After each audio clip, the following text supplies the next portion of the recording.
Podcast Folha PE. Canal Saúde.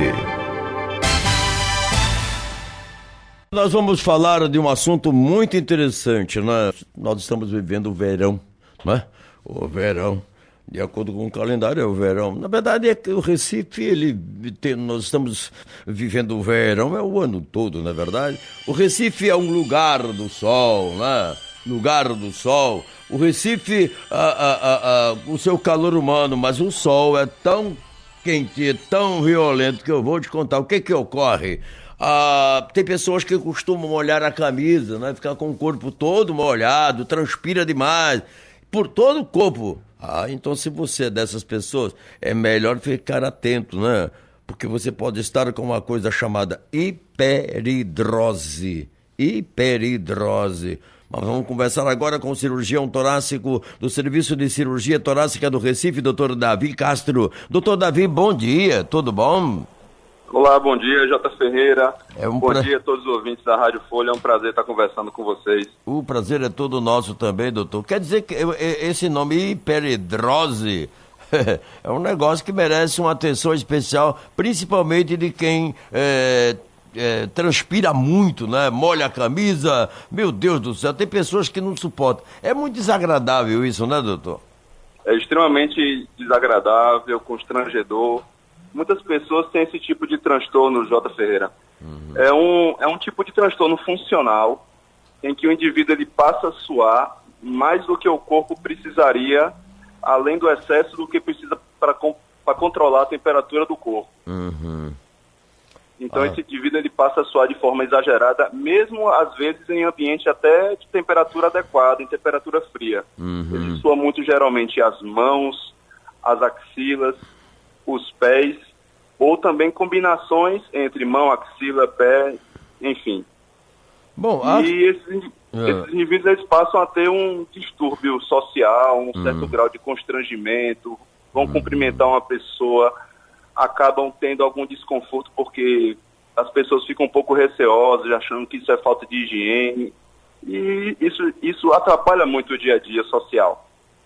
Eu me lembro, lá na TV Jornal, de uma colega estagiária, que ela ficava transpirando o tempo todinho, molhava, as mãos ficavam pingando assim na mesa, coisa e tal, quando ela chegou logo para trabalhar, para fazer o seu estágio, e eu dizia assim, meu Deus do céu, mas ela ficava, é uma situação constrangedora? Porque ela ficava desesperada e entrava em pânico, começava a chorar, tá entendendo? Exatamente. Aí as pessoas levavam ela para um determinado local, etc, tudo bem, e eu não me lembro mais se ela melhorou, se fez um tratamento necessário. Isso se chama hiperidrose, doutor? Positivo. Isso aí engraçado também que algumas pessoas acabam também interpretando que esses indivíduos portadores da hiperidrose, pessoas fragilizadas emocionalmente, emprego, por exemplo, o telefone normal para qualquer indivíduo sexual, sendo que ela é muito mais transparece algo diferente. O telefone não está muito bem para a gente conversar, porque está cortando o tempo todinho, e eu não sei o que danado é, né? E a produção para verificar. Mas o assunto é tão interessante, tão sério, que eu queria ver se o senhor desse um jeitinho aí, para ver se uma mudança de posição a gente pudesse conversar. Porque o assunto é sério. Será que dá para a gente fazer isso, doutor? Deixa eu ver se eu consigo arrumar uma outra posição aqui. Só um instante. Tá bom, doutor. Olha, minha gente, o termo hiperidrose, como ele falou, pode não ser comumente utilizado no dia a dia, mas muitas pessoas sofrem dessa condição sem nem mesmo saber da sua existência. Ficou melhor? Ficou mais favorável? Excelente agora, doutor. Eu estava falando, o suor excessivo pode causar dificuldades de realizar tarefas do dia a dia e o constrangimento que o senhor falou. Mas tem pessoas que dizem, não, isso é uma distonia. Distonia, a pessoa que fica transpirando nas mãos o tempo todo. Mas nada disso. É a hiperidrose, não é isso? Positivo.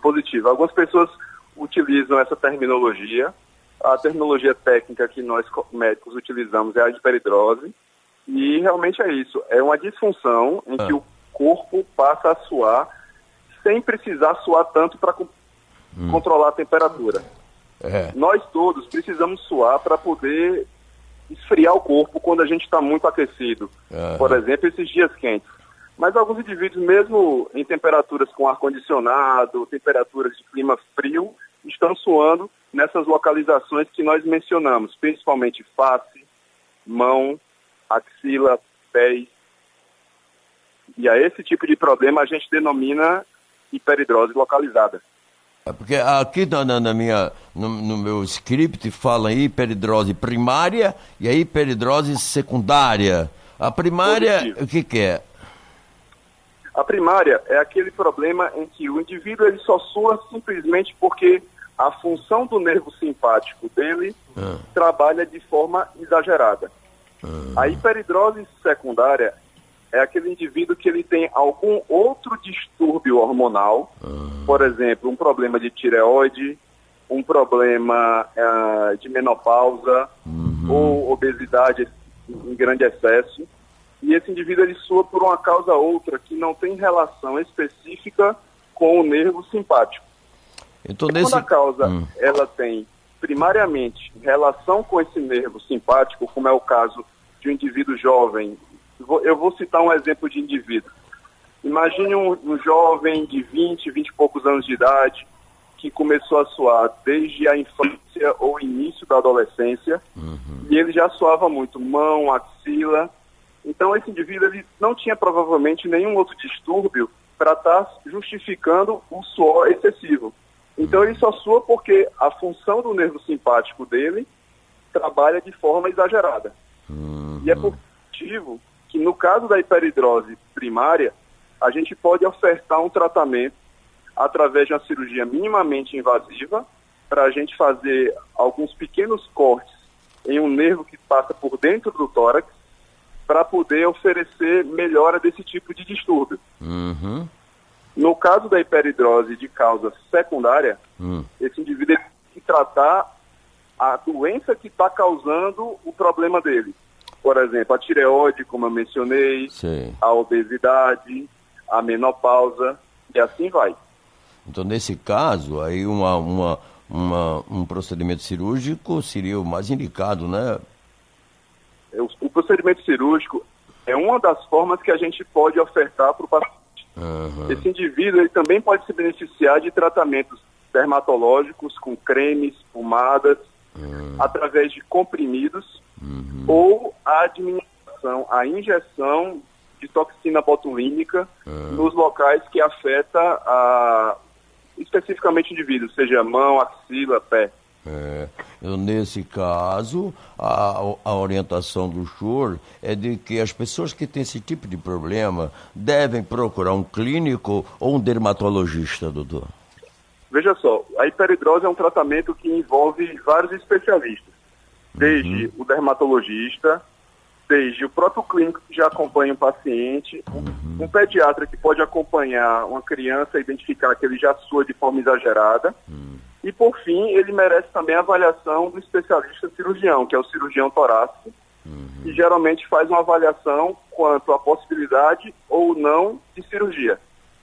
Meu Deus do céu, que coisa desagradável mesmo, porque é constrangedor. A gente nota que a pessoa está sofrendo mesmo com aquilo. No transporte público, por exemplo, né? Você fica molhado, só doido que termine logo ou chegue ao seu destino. Aí ele desce, quando ele desce, aí ele abre a camisa, o cidadão, o cabra macho. Já a mulher, coitada, ela fica...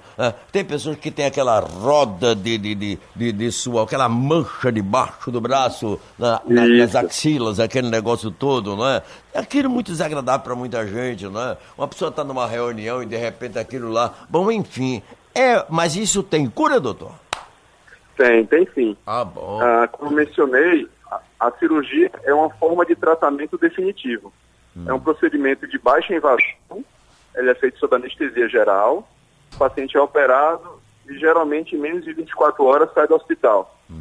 Mas os indivíduos que também não desejam tratamento definitivo porque não querem ser operados, eles podem fazer tratamentos à base de cremes, pomadas, que são geralmente à base de alumínio, ou podem fazer uso de comprimidos, que vão fazer com que o suor passe horariamente, ou eles podem fazer o uso das toxinas botulínicas, que são aquelas injeções utilizadas muito pela cirurgia plástica, pela dermatologia.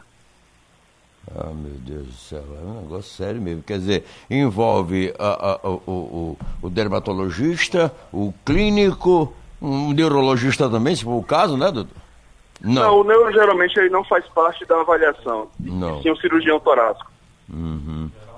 Então tá bom, mas que o assunto é sério. O que significa simpatectomia, doutor? Exatamente. A simpatectomia é a cirurgia que é realizada para fins de fazer cortes em um nervo que passa através do tórax, de ambos os lados, o lado direito e o lado esquerdo, e é cortando esse nervo que a gente inativa esse suor localizado nesses indivíduos.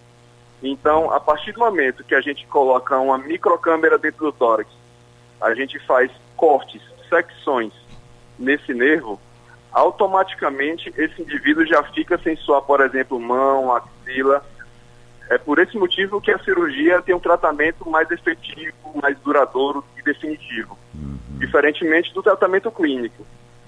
É importante que o paciente ele passe tanto pelo colega clínico quanto pelo cirurgião, e ele vai decidir em conjunto com a equipe se ele deseja fazer um tratamento mais conservador, que não envolva cirurgia, ou se ele quer um tratamento que vai ser definidor e que ele não precise mais fazer outro para poder ficar bom. Então ele fica bom de uma vez, por exemplo. Sei. Agora, veja bem, mas porque a gente sabe que a pessoa não pode também ficar sem transpirar, né? Tem que transpirar de uma forma ou de outra, não é verdade? Não, é verdade. Mas isso não complica esse tratamento? Não complica. A cirurgia, quando bem indicada, ela vai de fato causar algumas repercussões na vida do indivíduo. Mas essas repercussões, elas são totalmente toleráveis. Sim. Vai haver uma mudança no padrão suor. Esse indivíduo ele vai passar a suar um pouco na barriga, nas costas, ou seja, o padrão do que ele tinha, mão, axila, por exemplo, vai mudar.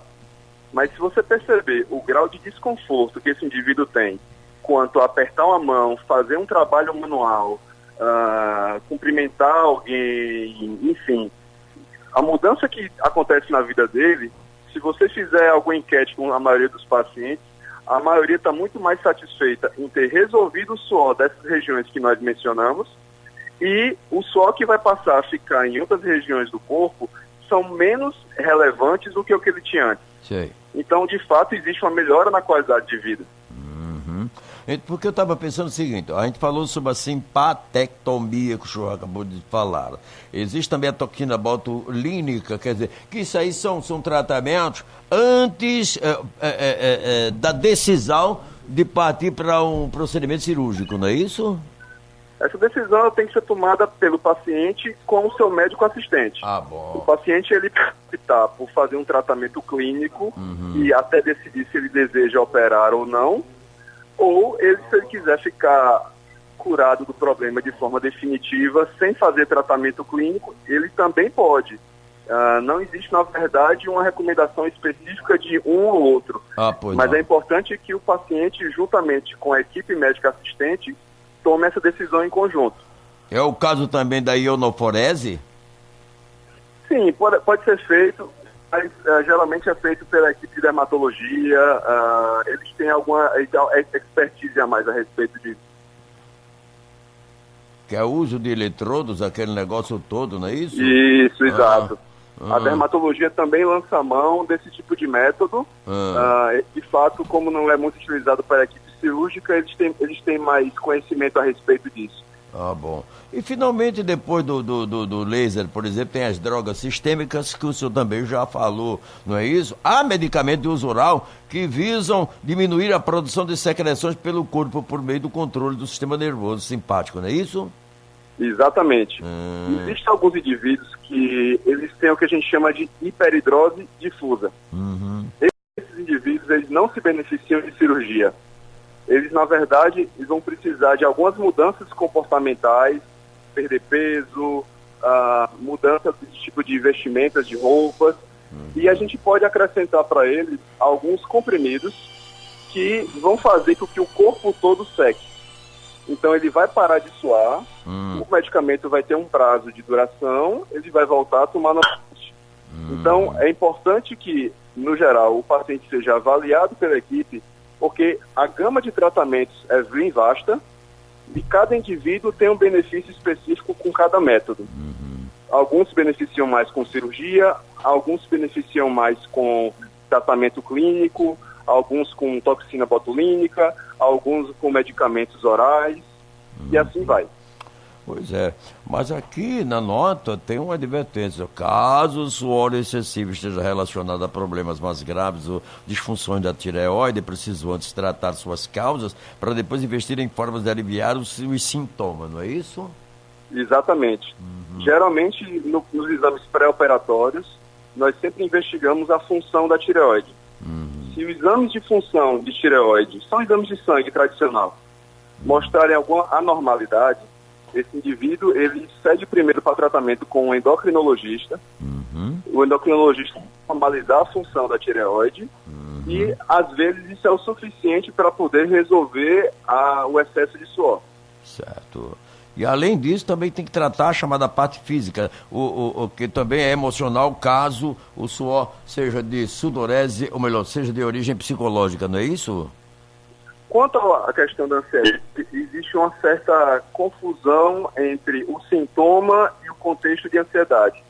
Como esse nervo simpático, que tem função no suor excessivo, ele, quando ele é estimulado, ele aumenta tanto o suor quanto o indivíduo vai estar ansioso por si só, é interpretado que esse indivíduo ele sua porque está ansioso, porque está nervoso. E, na verdade, é simplesmente um estímulo indireto. Então, não adianta tratar só a parte de ansiolítico, ou seja, o indivíduo vai tomar medicamento para ficar calmo e o suor vai ser resolvido. Isso não vai acontecer. Não vai acontecer. Vai continuar transpirando. Não vai acontecer. Rapaz, olha, o caso é muito mais delicado do que se possa imaginar. Muitas vezes a gente vê as pessoas na rua, Dani, molhadas de suor, aquele negócio. Agora, imagine quando acontece com uma moça, com uma senhora, que aí é mais constrangedor ainda, não é? Porque o homem como é que se diz? Despachado nesse tipo de coisa. Vai no meio da rua, um grupo de jovens, coisa e tal, molhado de suor. Ele tira a camisa, bota no ombro, e aí sai andando, coisa e tal. Aquilo psicologicamente até ajuda, não é verdade? Bom, mas no caso de uma mulher, de uma garota, tudo, coisa e tal, lá vai. Meu Deus, o sofrimento é muito grande. Então, para evitar um problema maior, deve-se encarar com muita seriedade a hiperidrose, não é isso, doutor? Que antes de ser uma coisinha provocada por uma distonia, não é por aí não. Tem que procurar um médico, né, meu velho? É verdade. Esse ponto que você mencionou, José Ferreira, é bem relevante. As mulheres, de fato, procuram muito mais a assistência médica do que os homens. Mas dentro do contexto da hiperidrose, é engraçado que acomete tanto homens e mulheres de forma igual. Mas do ponto de vista de consultório, do dia a dia, a gente recebe muito mais pacientes do sexo feminino do que pacientes homens em busca desse tratamento. Meu Deus, sabendo, vivendo e aprendendo. Mas olha, deixa eu agradecer ao senhor, doutor Davi, a gentileza, a contribuição que o senhor nos deu. Eu tenho certeza que os ouvintes que estão nos ouvindo neste momento estão interessadíssimos a respeito dessa questão. A hiperidrose. Muito obrigado pela sua gentileza, tá bom? Muito obrigado, meu querido, pela conversa. Foi um prazer enorme. Um abraço a todos os ouvintes aí da Rádio Folha. Um prazer enorme. Um prazer, doutor. Canal Saúde.